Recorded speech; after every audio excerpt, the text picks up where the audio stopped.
my name is Stephen Rafferty, and you're watching These Are Questions. This is the interview show where I ask people questions about things, life, and such not.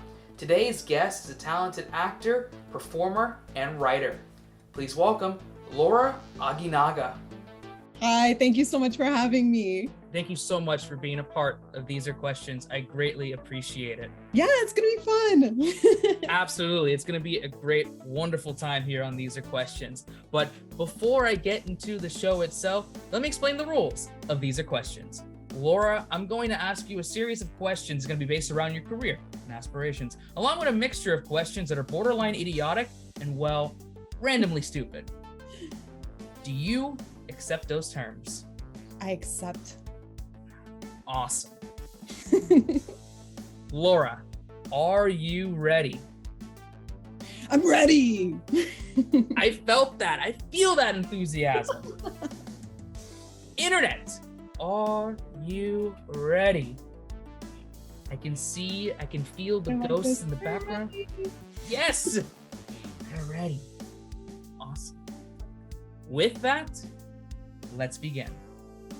So Laura, you're a talent of many facets and career endeavors. You've had some great opportunities in your respective fields, and doing your research and doing my research into researching you more frequently, I realized that we have various parallels in the sense of how we work and the various types of projects that we have created and been a part of. I want to know your story on how it started and how you got the chance to work in all these different fields. It's funny. I want to say a lot of it started with my mom. My mom moved here from Puerto Rico. She didn't speak a word of English, so she gravitated to anime. She was watching a lot of Ghibli films where she had to read like the subtitles and hear the words. So it really helped her build her vocabulary and her speech. And from there, she started gravitating to sci-fi literature. So when we were growing up, my mom raised us to watch anime, sci-fi, fantasy, which made us go more into the video game world. I started writing at a very young age, but I didn't know that you could make a career out of it. So I was more of a fan of the X-Men in the 90s, Final Fantasy, like the Super Nintendo, that they started introducing RPG games. Okay. So that really helped me when it came to storytelling and writing. But it wasn't until I went to high school where we had an opportunity in our English class to take part in an acting exercise. And that was with all my sons. So my teacher, she was very short in the males taking part, because it was a time where people perceived that if you took part in acting in any way, that was you ousting yourself as being gay. So a lot of boys were very, very nervous and scared to take part in that sense. So she asked if I could do a favor and play one of the boys in All My Sons. And that was what got me into acting. And soon after, I went into the New York Film Academy. I went to Hunter College and majored in investigative journalism and minored in theater. But it wasn't until recently, when we got hit by COVID, I went back to my writing, but this time not in screenwriting. I started venturing into literature. Very cool. And hearing your story, the parallels between yourself and I are very similar, even though we're formally working together for the first time ever on this interview. And how I'll say that, just to go my quick spiel, because it's not about me in this interview at all, it's about you.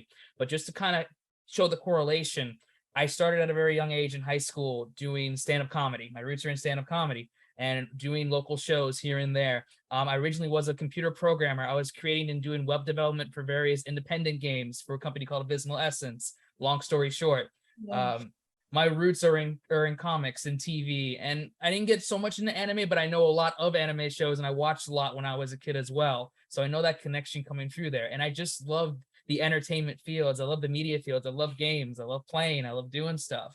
And, that led to a comedic career, but also an acting career and a performance career, and doing all these projects. And, I definitely want to talk more about your writing later on in this interview, but just to kind of preface this, I'm also an author as well and a writer as well, and I've written 3 Authors books. representing. That's right. That's right. So the parallels are very similar and the opportunities are grand. And I'm happy that you're able to pursue all these different fields and make a professional career for yourself. It's nothing short of amazing, especially in a field where it's very difficult to break into. Yeah. Oh my God, that is so cool. I love like connecting with people who have the same, like when we connect in that way, that's always like, I can talk forever about it. So if I start talking too much, you're more than like welcome to grab a roll up newspaper and smack me and be like, Laura, focus, because that, yes. I can't stop talking about it. I think like what we're into is just something that you have to be so passionate about and that you love. So if I start drifting, just buy away, smack me away and get me back on the lane. Fair enough. I got to be careful. I have to be professional here. I can't be smacking people around. You know what I mean? But I got you. I got you. It's all good. It's all good. We encourage that here, and these are questions. And speaking of questions too, you're a New Yorker. I'm a New Yorker by trade, even though I'm Floridian, born and raised in that sense. But my question is, as a New Yorker, what's the best pizza shop in NYC? I'm going to be biased because there's a pizza place by my area called Rose's Pizza. And for me, they're top notch. They're like Italian New Yorkers who know exactly what they're doing. It's a family run business for years. I've been going there for decades. And I am completely biased about them. For me, it's their taco pizza. Ooh. Yeah, it is the bomb. So anybody can fight me about it. I will fight tooth and nail. That is a hill I will die on. It's Rose's Pizza here in Queens. I think it's by Roosevelt. Okay, yeah. Ooh, I gotta check it out next time I'm in New York. Or if you want to ship a slice down, I'll pay for it. Just to get it. Yes, we'll get that pizza to you. Can I get FedEx? Express shipping. Yeah, treat yourself. Yes, you're gonna come back and you're gonna be like, I'm a hard vouch that Rose's Pizza. Because the thing is, with Florida, we don't. There's no such thing as Floridian pizza. That's not a thing. You know what I mean? You got to go up north or Midwest or somewhere where there's authentic pizza. So it's hard to get good pizza down here. Yeah, that's what we're known for, our coffee and for our pizza. That's right. Oh, the good times. I got to go back up. In the future. My next question is, are you afraid of heights? I'm not, but I'm afraid of flying. Oh, really? Okay. Yeah, it's the whole claustrophobia thing about me, that I don't like the idea that I can't leave until the end of the trip. So I think I mess myself up. But like I can go like way up and I'm fine. I say that now. You take me to a certain point, I might like be like, okay, I'm done. I'm out. This ain't about my life. I don't have wings. I'm not about this. I take it back. I'm a liar. Oh, I feel you though. And it's funny because you're acting, it's like not all actors, but a lot of them, you got to travel a bit, you got to go different places. So like, that's interesting there. It's a common phobia with flying. I'm not afraid of flying, but I've had my fair share of plane stories and flying stories and things not going the way it should. And knock on everything. Don't want to scare people on the show, but yeah, Stephen had his fair share of stories. Let's put it that way. Yeah, I think a lot of us, that's exactly like something happened to me when I was like back when I was 18 and it just stuck with me. It was very, very bad turbulence. And you know what the funny thing is? My sister is a flight attendant. Oh, that's funny. So she was really kind because I went back to Puerto Rico for the first time in like decades. Yeah. And that was my first time being on a plane in a long time. And so she was absolutely amazing, making sure that I felt safe and making like I had an understanding of the whole plane and the aspect, but still I was shaking like a little chihuahua the entire trip. Oh, I know. I felt that though. I understand. But maybe eventually, maybe things will kind of, it's like, it's like when people have phobias, like driving on the highway and stuff, but then they start doing it more and more where it's like, okay, I can tolerate this. I can do this. Still bugs me, but I can do this. So maybe. Yeah, they say that's the trick of the trade. If you do it more, it's just because flying is a rarity that it just feels like so out of nature that's why some people start getting that whole phobia because they're not used to it versus people who do it. Like my sister does it every single day. It's just like her taking the train at this point. It's like me having a phobia with the trains. which makes sense because I live in New York, and that's starting to get sketchy, guys. Not gonna lie, it's starting to get sketchy.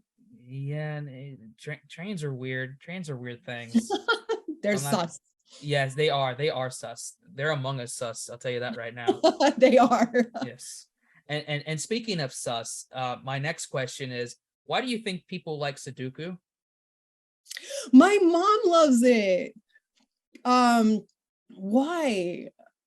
I think because it makes you, it's, oh man, I had my fair joy, but why did it make me give so much joy? I want to overpower a puzzle. I want to tell, it's like eating an alligator where you're like this, I ate a dinosaur. It's like, I don't want a puzzle that seems so simple to override me as one of the top tier beings in the world. I'm a human being. Yeah. We're top chain. We're top food chain. The last thing I need is to be taken out by a puzzle. That's should be ego. Yes, that should be on a quote, like for like if you're buying a book of Sudoku puzzles, like that should be the quote right there. That's like the motivational quote to get by it. Are you gonna let a puzzle beat you? Top tier thing. Nah, I'll beat it. I can hit that. I can't hit people. That's frowned upon, but I can hit Sudoku puzzles.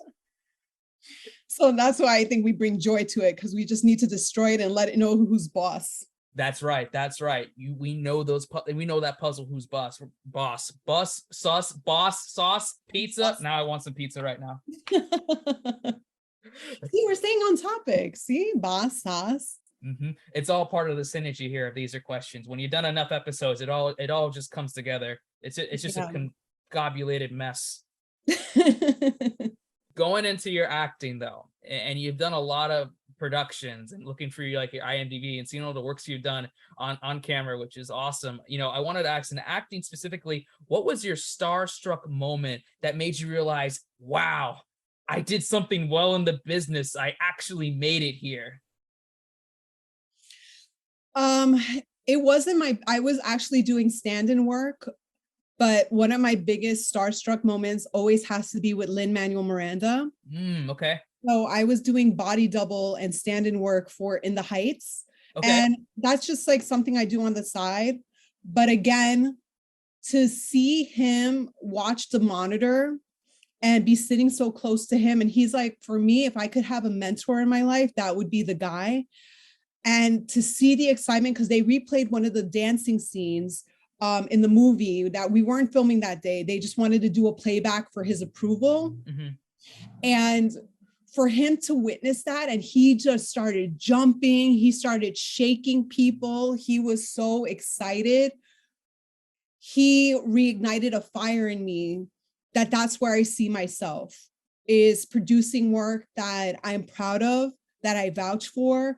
And when I watch the playback, I'm sharing that same real excitement of producing this work that a lot of us, when I watched In the Heights, I know it got its, some backlash, but for me, again, when we're like Latinos, we're looking for that representation where we're not portrayed as the drug dealers, the bad guys. We want stories that we relate to. And for me, In the Heights hit home for me. Mm-hmm. So he just even went sitting there, just feet from him, and being under, I'm working on a production that he's, that's his production. That was his dream job, his role. That's what he started back when he was in college, I believe. Yeah. So to me, it wasn't a speaking role. It wasn't a principal, but it was enough for me to be this is why I love what I do. I can absolutely understand that. Because some people think it's the big moment or the big performance or the big thing, but it's actually the subtle movements. It's the subtle performance. It's the subtle, calm before everything, where it's you're kind of soaking everything in.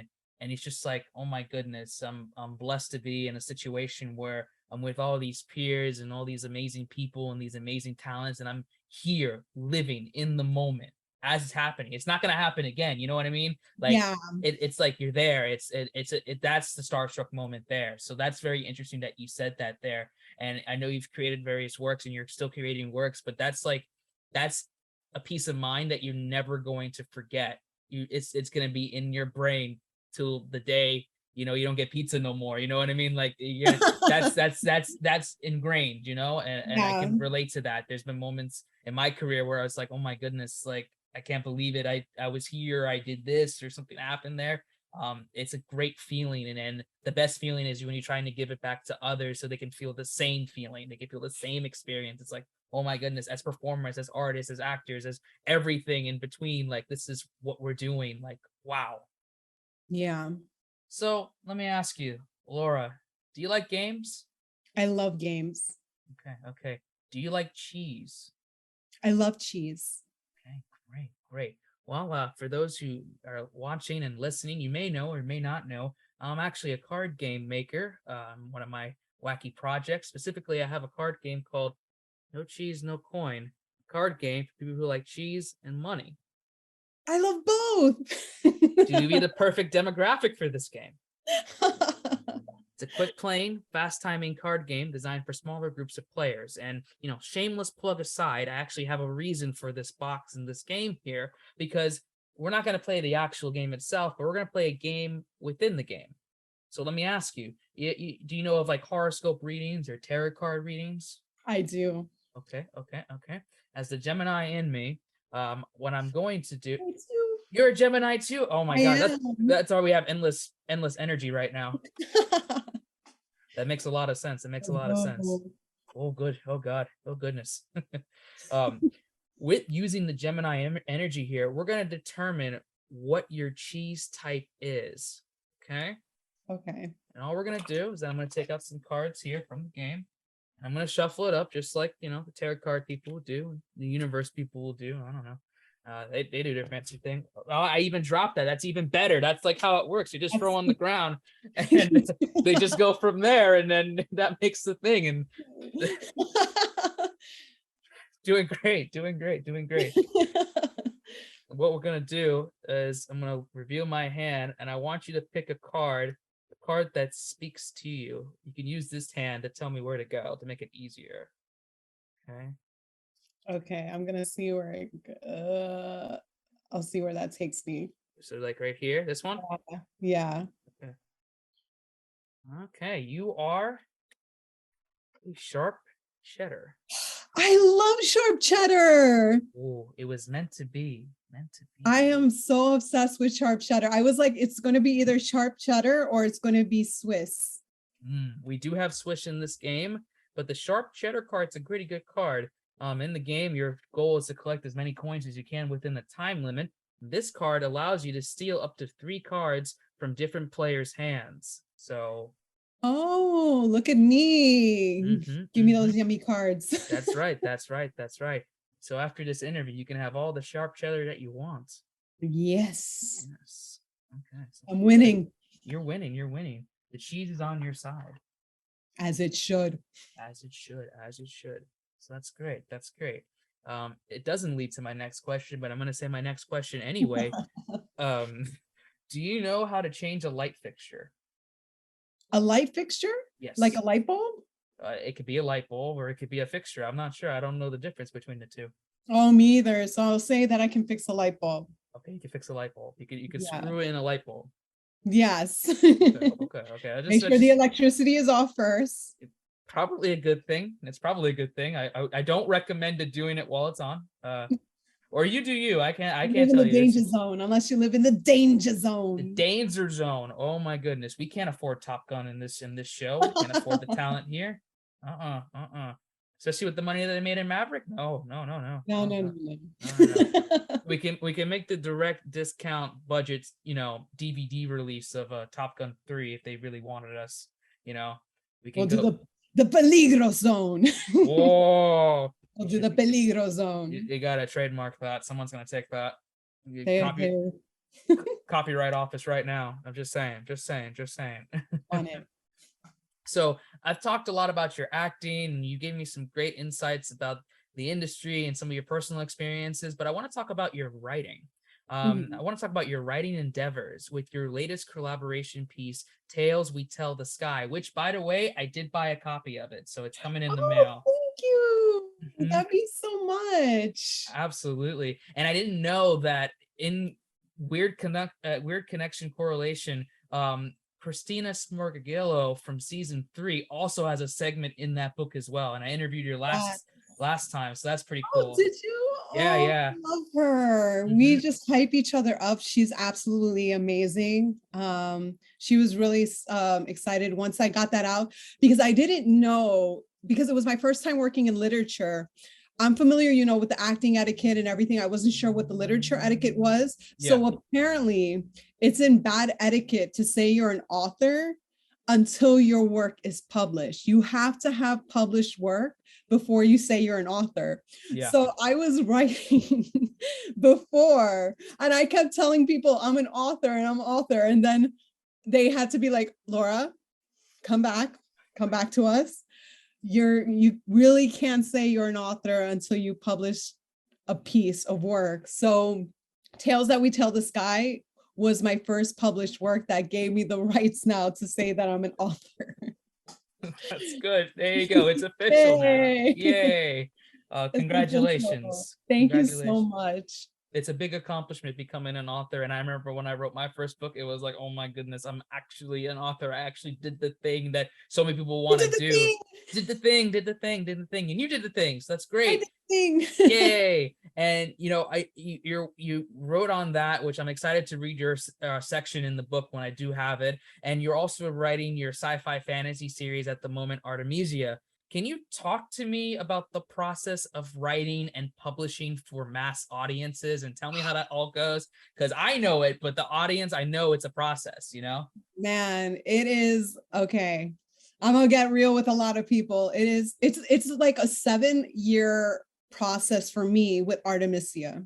Okay. And what it is, the one thing my publisher, Emmanuel Camacho, he's amazing. He's been helping and guiding me because I've never written a book before. I've been used to writing screenwriting works. So to jump into literature, you can have the idea, but it doesn't matter until the words are on paper. I could go on and on and on, but they kept telling me, Laura, we get it, but it doesn't matter. If the words are not on paper, it does not exist.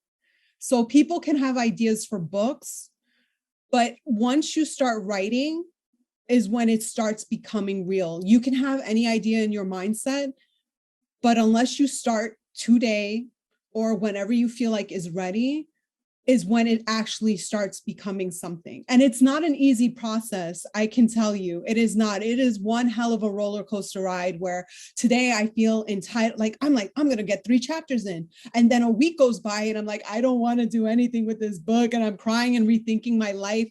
And then you go back and you're like, you know what? Let me give it another shot. So imagine 7 years where, let me see what the time frame is. It's like now 2-3 years. So 5 of those years was me messing around with it. And then at the start of COVID was when I not accidentally, my publishers contacted me because they wanted me to do audiobooks. They didn't contact me about the book. So when they were telling me about their sci-fi fantasy connections, and then I found out Manny works with a lot of people of color, and we try to, I gravitated to him, and I told him, you know what? I had this idea for a sci-fi fantasy series, and he's like, okay. And I gave him a quick synopsis, and he was like, look, I'm gonna ask this of you. Write me the prologue. Get me 2 chapters. I'm going to read them. And then I'm going to see if this is something that we want to sign and work with. And I did it. I did it in 2 weeks and I handed it in. And I think it was the same day that they told me that they picked up on Artemisia, that they wanted to make it a sci-fi fantasy series, which we're now going through. We're about to start working on the draft. We're halfway through just interpretations. Yeah. And we're aiming for an early, hopefully everything works out, an early 2023 release. Okay, let's go. That's exciting. That's so cool. The best way I always say describing what it is to write a book, and this is very, I don't want to say un-PG or PC, or I don't know. I feel like it's like taking care of a child. and you're like in the stages of taking care of that child for months at a time, but the child tries to hurt itself or it tries to do something that's not supposed to do, and it's like, please, I just want you to just be cool and let me take care of you and nurture you. So it's like that. That's how I describe writing books for me. And the process is so exciting, but it's so daunting at the same time. It takes Yeah. a lot of stuff, a lot of elements there, but it seems like you have a great team behind you. And sci-fi fantasy, going back to your early roots, what you mentioned earlier in the interview, you're watching all these animes, watching these sci-fi shows, watching these fantasy shows, playing the games and everything, and then now you're actually creating your own world, your own sci-fi fantasy series. And Yeah. you never know where it can lead to. Maybe you could be watching your book come to life in an adaptation. Hopefully a really good one, because sometimes 50-50, but a good one. You know what I mean? Like that can happen. Or you can have a game made out of it. You know what I mean? There's so many possibilities that this potential project could lead to. One project leads to another project, leads to another project, leads to another project. Yeah. So congratulations, successful author, first of many books to come. Thank And you it's just, so much. you're welcome. And I can't wait to read both books. When I get the first one, I get it in my mail soon, and then when Artemisia does eventually come out later in 2023. So Thank you so much. That means so much. The support means it's amazing. very welcome, very welcome. And support is really good, and it leads to my next question. What's your best piece of advice for anyone that's trying to get into the creative industries? Not to lose yourself. It's a cruel industry, honestly, to be a part of. It's a lot of rejection. It's a lot of being told that you're not good enough. And a lot of times we tend to lose ourselves because we want to be accepted so bad. I say stick to your guns on what your morals are. I started at a very young age. I've been doing this for almost over 20 years. Wow. And to see how I was when I first entered, that I was just so desperate to be accepted, versus now I stand by my morals and I say, no, this is not a project I'm willing to take part in, or yes, this is a project I would love to take part in. It's not easy. It really, really, a lot of your friends and family can say that you're great, you're amazing, and you could stay with it for 10 years and get nothing. And then you can have a friend of yours start tomorrow, and then they can get further than you. Yep. We're in a industry where there's no such thing as promotions. You can do everything right and nothing is owed to you, versus you can have a 9-to-5 job and they're like, well, looking at the papers and looking at the numbers, you're due for a promotion, you're due for this. So that's what really makes it hard, because people who are just jumping in could be like, I'm doing everything right. I got my headshots, I'm taking classes, I'm doing this, I'm doing that, but still I'm not getting the jobs. Mm-hmm.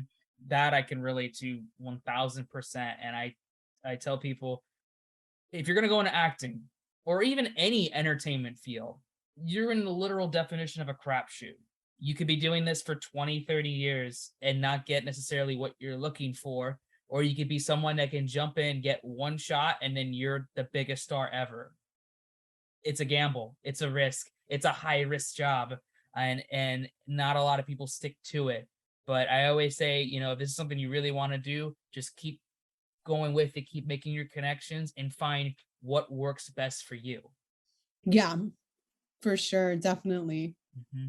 So great advice there. And it's a very truthful, real advice, because some people will say, oh, go for it, go for your dreams, go for that, which is good. Very good. It's important. But you have to have a level of realism too, where it's like, here's how you're going to get to it. Here's why you're doing it. And here's a reality too. You have to know both sides. Yeah. And you definitely have to do it because you love it. Yes. A lot of people, if you're going in to become famous, you're going into it for all the wrong reasons. I agree. You have to be extremely passionate. That's how they start weeding out the people, because, it gets daunting, like you said, and it's exhausting mentally, physically. And if that's not something you just don't I can't envision myself doing anything else. Writing and acting is what I see myself doing. There's no backup plan. Versus and it's not the idea of becoming famous. It's the idea of I get to do what I love and make a living off of it. And that's the good mindset. It really is, because if you're going in for the fame and all the perks for it, you're just going to be overwhelmed with it, and you can just have a really nasty effect with it. And it's not for the faint of heart. You have to be a very tough-minded person. It's a very strong-willed industry, to say the least. Yeah. So I agree with that. And now I have one more question to ask you, Laura, on this episode of These Are Questions. And the question I want to ask is, if you had a spare extra hour of time, so let's say, everyone has 24 hours, let's say you had 25 hours, what would you do with that extra time? Jeez, that is so...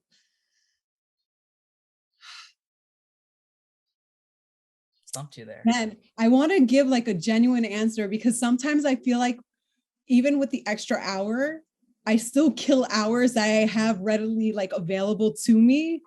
And to have that one extra, oh man, you got me stumped there, because I don't like giving like a forced answer. I want to give like what I genuinely think, and my brain is like blanking. These are questions for you. I know.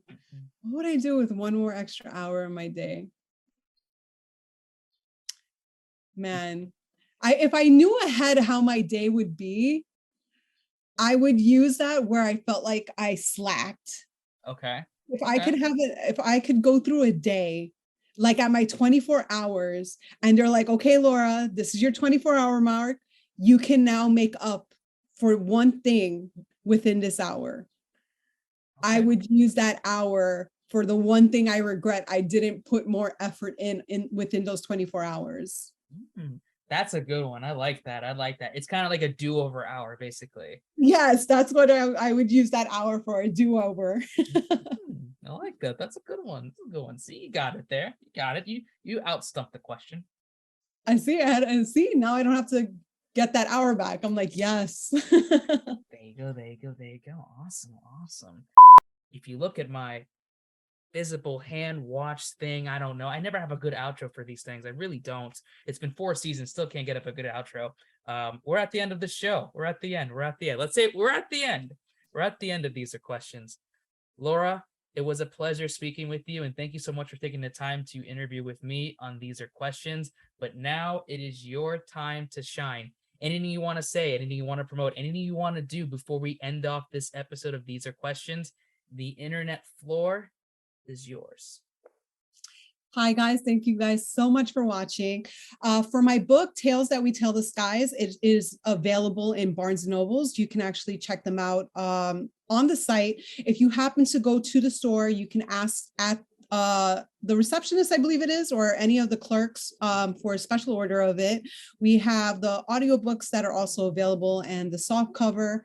And it is going to be, if you have Amazon Prime, or if you have for what is those digital books right now? Like ebooks? Yeah, if you have like the ebooks, but it's the Kindle. Kindle or Nook. Yeah, if you have the Kindle, if you have Kindle Unlimited, you can actually pick up an order for yourself. Like you can treat yourself to an order immediately today as well. For anything else that you guys want to follow through on what I'm doing with Artemisia, the book, you guys can follow me on Instagram. It's going to be at Laura Aguinaga 1251. That's going to be LAGUINAGA 1251. That's the best way to follow up with me on what I'm doing with acting and writing and living life. Okay, all right, awesome. Well, for everyone there, you better live your life. You better live her life. You better go follow her and check out all of her works. Everything will be in the descriptions down below. And for those that are watching on YouTube and listening on wherever you get your podcast, you have been watching / listening to These Are Questions. Have a good night, everyone.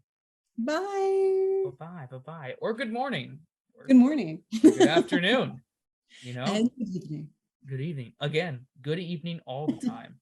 You could be watching this at 9:21 p.m. Eastern Standard Time as you're trying to fall asleep in the Bronx or in Queens. Wherever you are in the world. Wherever you are in the world. I hope you get some rest. I hope you get some sleep. You're probably tired. You should probably go take a nap after watching this. I don't know. I put them to sleep. Oh no. No. No. Did not. We don't put anyone to sleep here on these questions. I'm gonna go cry in the corner. I'm It's sorry. okay. It's me, not you. Don't cry. It's like the worst breakup there. It's not me. It's just you. Get out of here. Done. All right. Bye-bye, everyone. Bye-bye.